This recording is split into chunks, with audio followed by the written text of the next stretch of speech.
ఎందరో మహానుభావులు, అందరికీ వందనాలు. డాక్టర్ చాగంటి సూర్యనారాయణమూర్తి గారు రచించిన డాక్టర్ కథ అన్న పుస్తకాన్ని చదివి వినిపిస్తున్నాను కదండి. ఇంకా కథనాన్ని కొనసాగిస్తాను.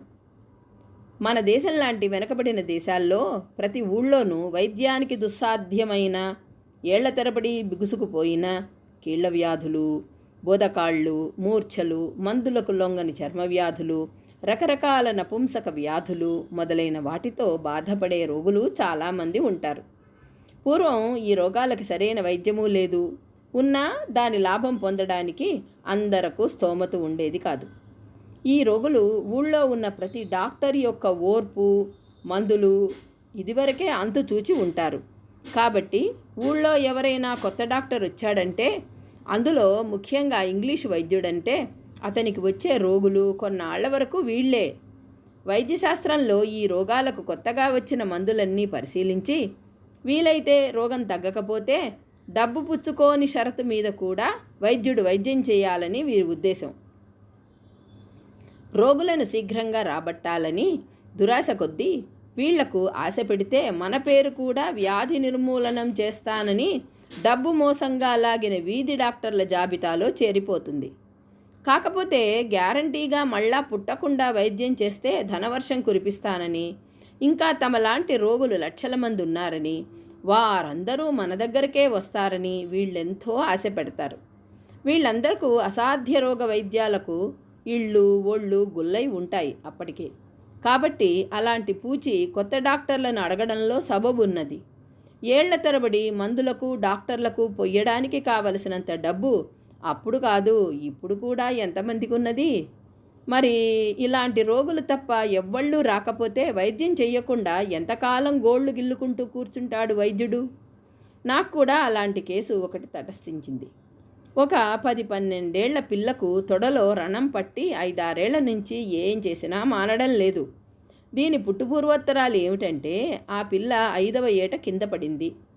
దాని తర్వాత తొడ మీద కురుపు లేచింది. దానికి మా ఊళ్ళో డాక్టరు శస్త్రం చేశాడు. మానినట్టే మాని 4 నెలల్లో తిరగబెట్టి సెలవేసి చీము కారడం మొదలుపెట్టింది. మళ్ళా డాక్టర్కు చూపిస్తే, ఇది ఎముకలో పుట్టిన రణం, ఆ ఎముకలోకి ఆపరేషన్ చేస్తే తప్ప మానడం కష్టం అన్నాడు. తండ్రికి ఆపరేషన్ చేయించడం ఇష్టం లేక ఒక శల్య చికిత్స చేస్తాను అనే మంగలికి చూపిస్తే, ఓ ఇదెంతా అని ఏవో పసర్లు తైలాలు పట్టించి చికిత్స నడిపాడు. ఇలాంటి ఎముకకు పుట్టిన పుళ్లను మానడం, తిరగబెట్టడం స్వభావం. ఈ పుళ్లకు మానడం, తిరగబెట్టడం స్వభావం కాబట్టి మంగలికి మాట దక్కడం కోసం మానింది. కానీ మళ్ళా 2 నెలల్లోనే వాపు జ్వరంతో తిరగబెట్టింది. ఈసారి ఒక హోమియోపతి డాక్టరు పూచి ఇచ్చి వైద్యం చేశాడు. మళ్ళీ అదే కథ, మానడం, తిరగబెట్టడం. ఇలా ఎంతమంది వైద్యులో అయినారు. తుదకు నేను దొరికాను.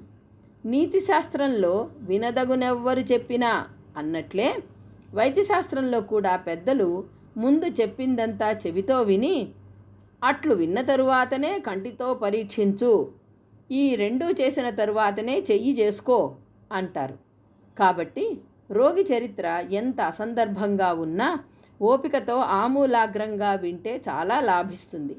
రోగి తండ్రి ఆమె వ్యాధి చరిత్రనంతా ఏకరువు పెట్టి నాకు ఆశ పెట్టడం కోసం, ఇంతవరకు వైద్యం చేసిన వైద్యులకు ఎన్నెన్ని వేలు పోశానో అని చెప్పి, తొడ ఎముక ఆపరేషన్ చేస్తే కాలు సొట్టయి పిల్ల కుంటిదైతే దీన్నెవడు చేసుకుంటాడు చెప్పండి?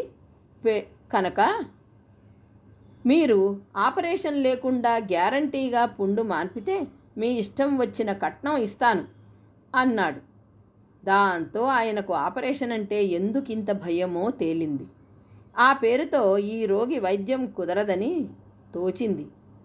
కానీ ఎముక మధ్య గూడు కట్టుకొని ఉన్న కుళ్ళు బయటికి రావడం ఎలా? రోగ నిర్మూలనం కావడం ఎలా? ఆలోచించాను.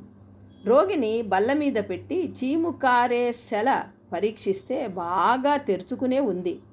దాని నుంచి ఒక శలాక బాగా ఎముక లోపలికి పోతున్నది.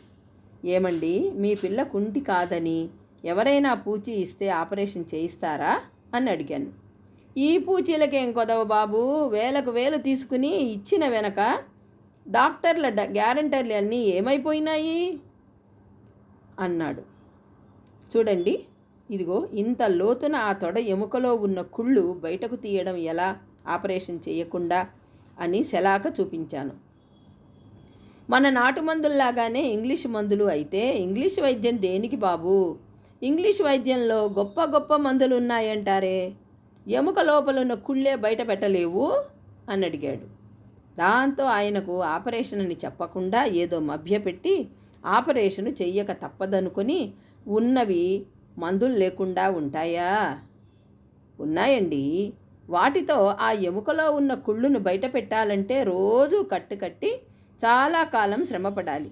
దీనికి దూది మొదలైన పరికరాలకే ఖర్చు కావలసినంత అవుతుంది అన్నాను. ఆఖరకు వైద్యానికి కావలసిన వస్తువులు పరికరాలు ఆయన తెచ్చుకునేటట్లు, పుండు మానే వరకు నేను కావలసిన వైద్యం చేసేటట్లు. నేను పుండు మానిపోయింది అన్నాక 1 ఏడాదిలో పుండు తిరగబెట్టకపోతే నాకు ఆయన పుష్కలంగా కట్నం ఇచ్చేటట్టు ఒప్పుకున్నాను. నేను వైద్యం మొదలుపెట్టాను. రోజు కట్టేటప్పుడు కొంచెం నొప్పైనప్పటికీ మెల్లగా లోపలికి చిన్న పటకారు కానీ పనిముట్టు కానీ పోనిచ్చి రంధ్రాన్ని పెద్దది చేసి అందులో నుంచి కావలసిన పనిముట్టు పోనిచ్చి ఆ కుళ్ళంతా ముక్కలు ముక్కలుగానో ఏకాండంగానో బయటకు లాగాలని పథకం వేశాను. ఒక 10-15 రోజులు ఈ పద్ధతిన కట్టాక ఎముక లోపలికి పనిముట్టు పోనిచ్చి కుళ్ళిన ఎముకను ముక్కలు ముక్కలుగా కోసి బయటకు తీసి తండ్రికి చూపించి, చూశారా, ఇంగ్లీషు మందులు చెడిపోయిన ఎముక ముక్కలను కరిగించి ఎట్లా బయటకు లాగుతున్నాయో అని చెప్పాను.